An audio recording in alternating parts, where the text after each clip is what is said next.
नमस्कार, मैं हूं कोमल सिंह राजपूत। बहुत स्वागत है आपका इंडिया न्यूज के डिजिटल प्लेटफॉर्म में। आज बात करेंगे दुर्ग लोकसभा के बारे में। यहां पे भाजपा और कांग्रेस के बीच में सीधी टक्कर है। भाजपा के तरफ से विजय बघेल को अपना प्रत्याशी बनाया गया है, तो वहीं कांग्रेस की तरफ से राजेंद्र साहू को कांग्रेस ने अपना प्रत्याशी बनाया था। विजय बघेल चूंकि पिछले बार से भी यहाँ से सांसद हैं, तो कांग्रेस ने साहू समाज के मद्देनजर राजेंद्र साहू को अपना प्रत्याशी बनाया है। दुर्ग लोकसभा हमेशा से ही हाई प्रोफाइल सीट रहा है। यहाँ लगातार नए नए इतिहास बनते रहे हैं। छत्तीसगढ़ की दुर्ग लोकसभा सीट, जैसे मैंने आपसे कहा, काफी हॉट सीट मानी जाती है। यह सीट 1952 में पहली बार अस्तित्व में आई थी। 2019 में बीजेपी के विजय बघेल यहां से सांसद बने थे और 2024 में भारतीय जनता पार्टी ने विजय बघेल को ही मैदान में उतारा है। तो वहीं कांग्रेस ने राजेंद्र साहू को इस सीट से टिकट दिया है।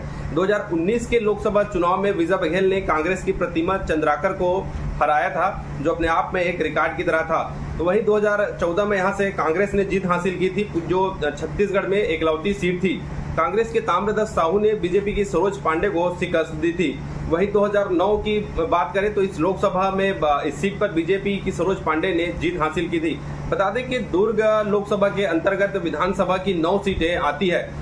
इन सीटों में पाटन, दुर्ग ग्रामीण, दुर्ग शहर, भिलाई नगर, वैशाली नगर, अहिवारा, साजा, बेमेतरा और नवागढ़ शामिल है। तो ये सभी विधानसभा मिल करके ही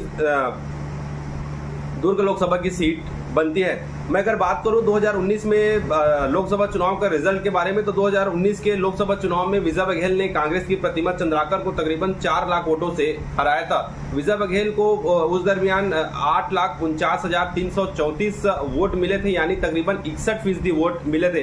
जबकि कांग्रेस की प्रतिमा चंद्राकर को 4,57,396 वोट यानी 33% वोट प्राप्त हुए थे। तो वही चुनाव में तीसरे नंबर पर बहुजन समाज पार्टी की गीतांजलि सी रही थी। गीतांजलि को केवल 20,124 वोट ही मिले थे।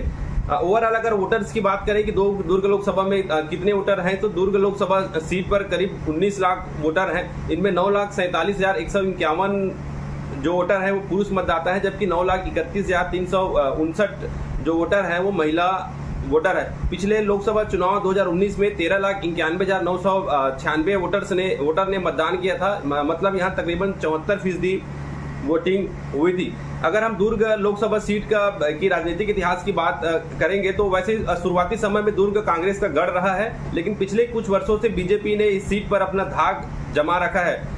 1952 में अगर देखें तो 1952 से 1971 तक यहाँ कांग्रेस का लगातार दबदबा रहा है। 1977 में भारतीय जनता पार्टी ने यहाँ से चुनाव जीता था। फिर 1980 में यह सीट कांग्रेस के खाते में चला गया था। 1989 में जनता दल के उम्मीदवार ने यहाँ चुनाव जीता था। फिर 1991 में कांग्रेस ने यहाँ से जीत हासिल किया। इसके बाद 1996 में 2009 तक ये सीट बीजेपी के कब्जे में रहा है।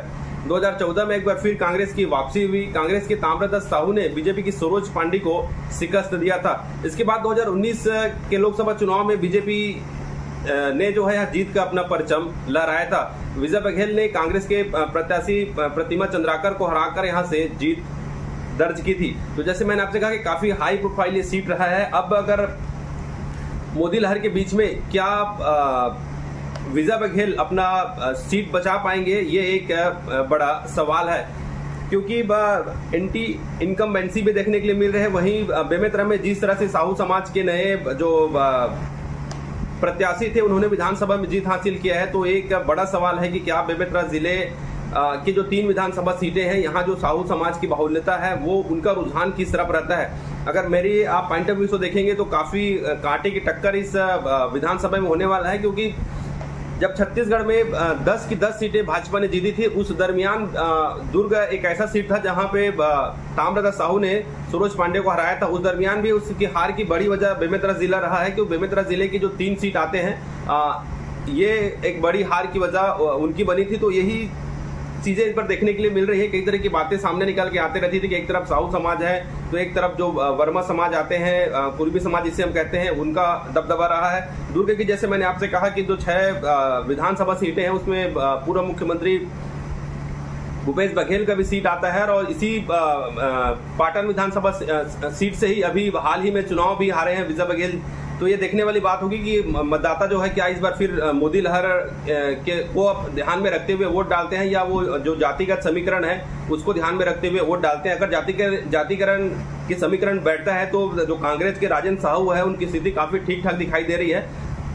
वही बीजेपी के माने तो मोदी लहर इस बार सर चढ़ के बोल रहा है और प्रत्याशी चाहे कोई भी हो, लोग मोदी को देख करके वोट कर रहे हैं। तो इस लिहाज से विजय बघेल की जीत भी लगभग सुनिश्चित बताई जा रही है। तो लेकिन जैसे मैंने आपसे कहा कि जो 4 लाख वोट से जिस अंतर से जीते थे वो इस बार दोहरा पाना शायद मुमकिन न हो। तो काफी कांटे की टक्कर रहने वाली है।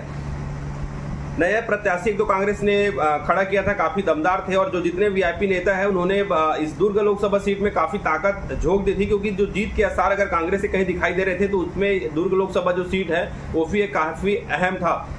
तो काफी कांटे की टक्कर है। और कांग्रेसियों की बात माने तो कई जो वरिष्ठ नेता है कांग्रेसियों के, उन्होंने मैंने उनसे बात की है तो उनका कहना है कि कांग्रेस के लिए कई सारे प्लस पॉइंट है। तो उन्होंने साहू प्रत्याशी को वोट दिया है। साहू समाज के लोग चाह रहे थे कि जो साहू समाज से वोट दिया जाए तो बीजेपी अगर अपने प्रत्याशी बदलते तो उसका फायदा जरूर मिलता। पिछले जो लोकसभा चुनाव हुआ था तो उन्होंने नए प्रत्याशी दिया था, वो एक बड़ी वजह थी उनके जीत का। जैसे मैंने आपसे कहा कि साहू समाज की काफी बहुलता है इस लोकसभा सीट पे, तो ये भी एक बड़ी बात है।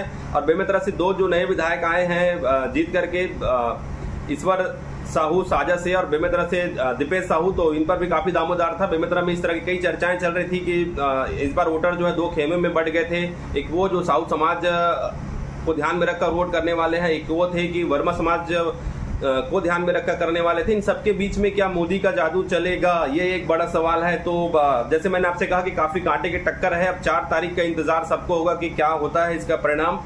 लेकिन काफी कांटे की टक्कर रहने वाली है। ये देखने वाली बात होगी क्या मोदी का जादू चलता है। अगर मोदी का जादू चलता है तो विजय बघेल यहाँ से सीधे तौर पर चुनाव जीत रहे हैं, और अगर साहू समाज का जलवा बिना पार्टी को देखते हुए अगर वोट देते हैं तो राजेंद्र साहू का भी पलड़ा काफी भारी दिखाई दे रहा है। तो ये काफी कांटे की टक्कर वाली एक सीट रहेगी। एक बात और है कि दुर्ग लोकसभा हमेशा से चौंकाने वाले नतीजे देते रहा। जैसे मैंने आपसे पहले भी कहा कि जब पूरे छत्तीसगढ़ में भाजपा की सीटें जीती थी तो उस समय एक लौता सीट दुर्ग लोकसभा था जहां पे ताम्रध्वज साहू ने सरोज पांडे को हराया था। उस समय सरोज पांडे का भी जलवा था और मोदी लहर भी था। इन दोनों लहर के बीच में जिस तरह से कांग्रेस ने जीत का परचम लहराया था वो एक चौंकाने वाला था। उस समय भी भाजपा की तीनों सीटें विधानसभा की तीनों सीटें भाजपा के पास थी, उसके बावजूद भी कांग्रेस ने यहाँ से लीड किया था। तो सेम सिचुएशन इस बार भी दिखाई दे रहा है। तो जैसे मैंने आपसे कहा कि हमेशा एक नया इतिहास बनते रहा है दुर्ग लोकसभा से। तो ये देखने वाली बात होगी क्या मोदी का जादू चलता है या साहू समाज के वोटर का जलवा इस बार भी बरकरार रहता है। तो आप 4 तारीख का इंतजार करिए। हमारी तरफ से एनालिसिस था और बाकी खबरों के लिए आप देखते रहिए हमारा डिजिटल प्लेटफॉर्म। नमस्कार।